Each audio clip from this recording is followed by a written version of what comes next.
আমি অপর্ণা, খুব সাধারণ এক মায়ের অতি সাধারণ কন্যা। এক এক সময় ভাবি, জানেন, বিধাতা আমায় যখন গড়েছিলেন তখন আমার ভেতরে বিশেষ কী দিয়েছিলেন? না, কিচ্ছু না।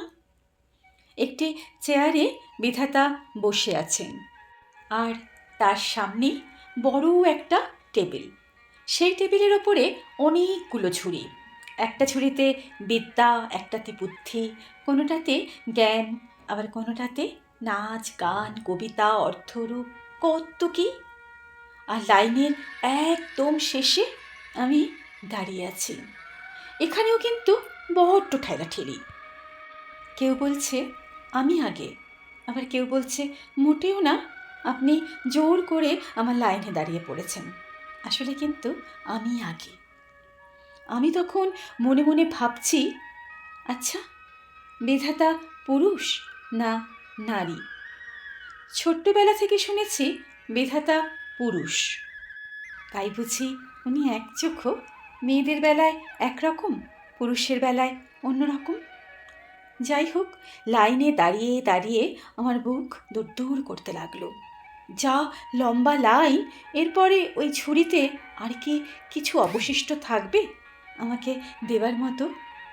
একটু একটু করে লাইন এগোতে থাকে। তারপর সবার শেষে আসে আমার পালা। আমি হাত বাড়াই, তিনি মৃদু হাসেন, একটুক্ষণ আমার দিকে চেয়ে থাকেন, কে জানি কী ভাবেন। তারপর ঝুড়িতে হাত দেন। আরে, ঝুড়ি যে ফাঁকা! একটা একটা করে তিনি সব কটা ঝুড়ি দেখলেন, সব কটাই যে ফাঁকা। এবার কি হবে? আমি তো তখনও হাত পেতে দাঁড়িয়ে আছি। দাও, দাও, দাও আমায়। কি দেবে আমায়? আমার বেলায় তুমি তো কৃপণ হতে পারো না। তোমাকে কিছু না কিছু আমার এই অঞ্জলিতে দিতেই হবে। এই তো দেখো, আমি আমার দুহাত পেতে তোমার সামনে দাঁড়িয়ে আছি।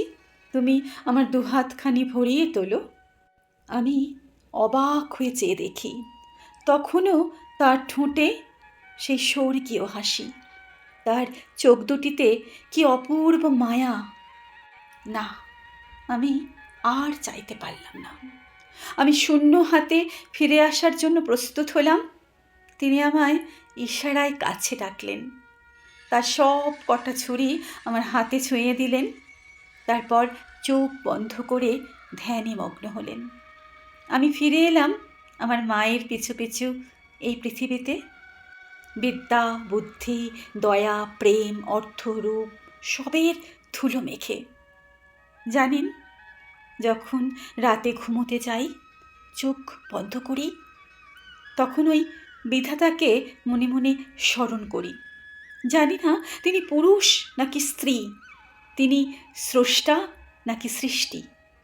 শুধু জানি তিনি আমায় সব দিয়েছেন, যা আমার না তাও আমায় দিয়েছেন, আমার দুহাত ভরিয়ে দিয়েছেন।